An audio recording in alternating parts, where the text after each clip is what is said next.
Hi everybody, so I really just want to share some stuff. They're kind of like personal stuff, but like not a lot of people know this about me. Maybe only like a few people. So I'm gonna tell,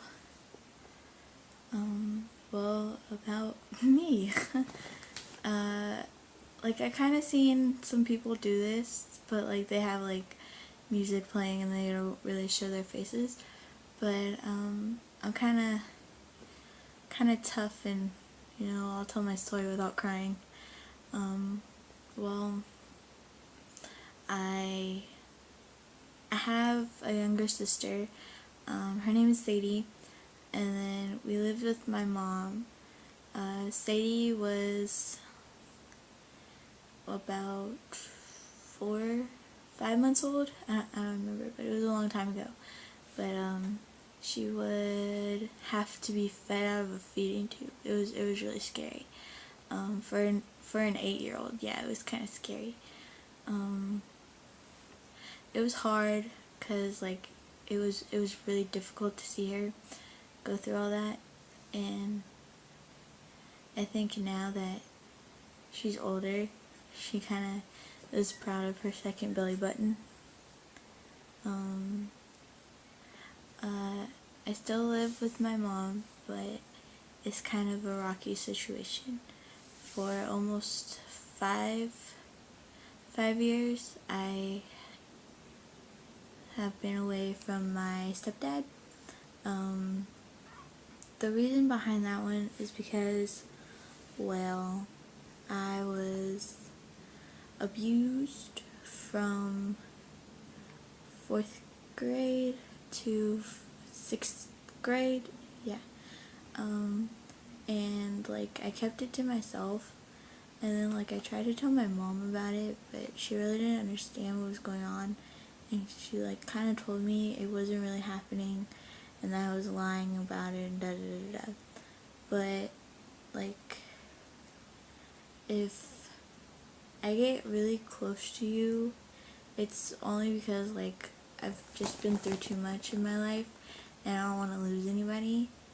But before my stepdad came in, I had my real dad, and he would see me and my sister sometimes on weekends and stuff, and now that's kind of like not happening anymore. Like I haven't even talked to him in, I don't know, a couple of years or so. It's kind of hard because like I felt like I wasn't I wasn't loved by my dad, and I kind of felt like that I kind of was a disappointment to him in some kind of way. I don't know. Um, this is really hard. I like some people know me as like a happy little person, but like deep down inside I'm like really not as happy as I should be, and like I'm very emotional and like very depressed sometimes. Like I'll go into a state of mind where I don't want to talk to anybody, and that's kind of where I am at right now. It just kind of comes and goes when it pleases. Um, I was put into foster care after my stepdad was like taken to jail because of the abuse and stuff. So it kind of like took a toll on me and my sister and my mom, like pretty much all my family in general. Um, it was hard because I didn't know where I was going. Like I didn't know anybody, so I had just had my sister with me. And that's all I really needed to get through. Oh crap! I'm gonna start crying. To get through my troubles and to get through like the nights and the days.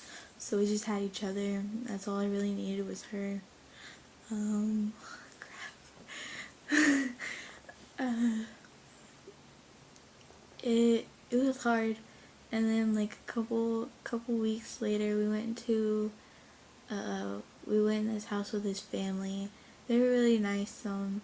They had 2 daughters, and then they had a daughter that they adopted, and a foster kid with them. So it was kind of weird. Sadie got along with their second daughter, yeah. And I was like hanging out with the oldest, of course. Um, but after about like 6 months of there, we went and lived with my aunt. And like during that time, we'd see my mom once a week, every week. And it was just crap. I'm gonna start crying.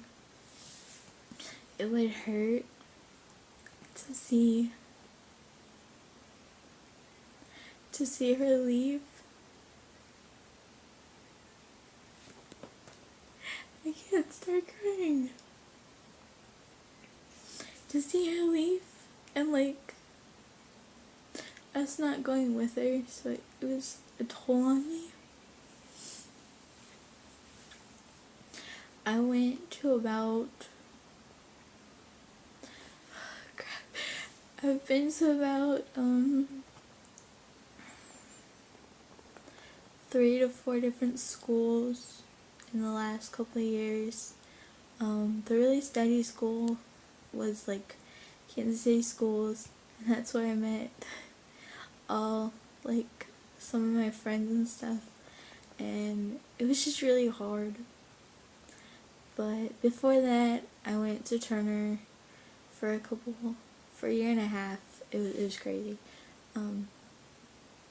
But then I moved with my mom, and we found a really cool apartment, and it was really nice to see her every day. I'm gonna start crying. I can't cry. Okay, so like to see her every day and every morning and like every night and stuff, it was just really awesome. I think this kind of made me a little stronger now that I'm like growing up and stuff. So it kind of made me a bigger person, and like it kind of made me think, oh, I can be awesome and I can do anything I want.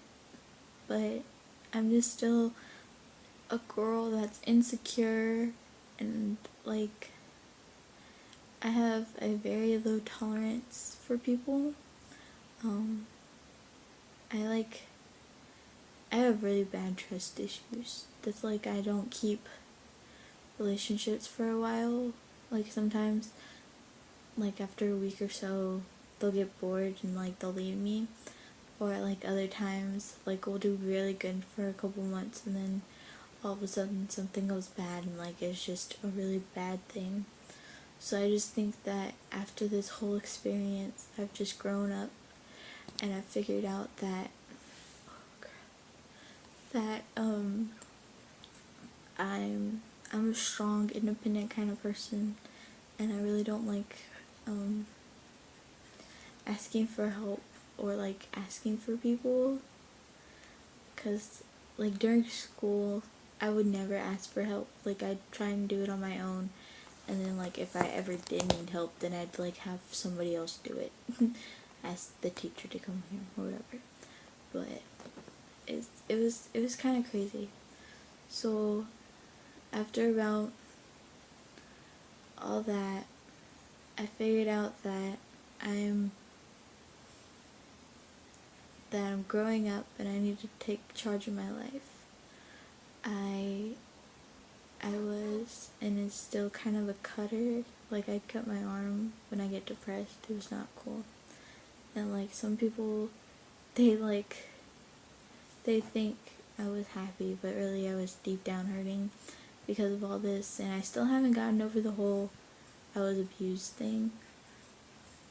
It was just, it was a crazy abuse. Like I was verbally abused sometimes, and like this is hard, but I was kind of like sexual abused. And like some people know this and some people don't. But to the people out there that don't know this, I was about 14 when it started. So it's been it happened. No, not 14. What am I talking about?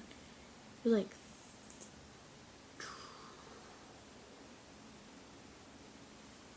11 or 12. But that's my story, and thanks for watching. Bye.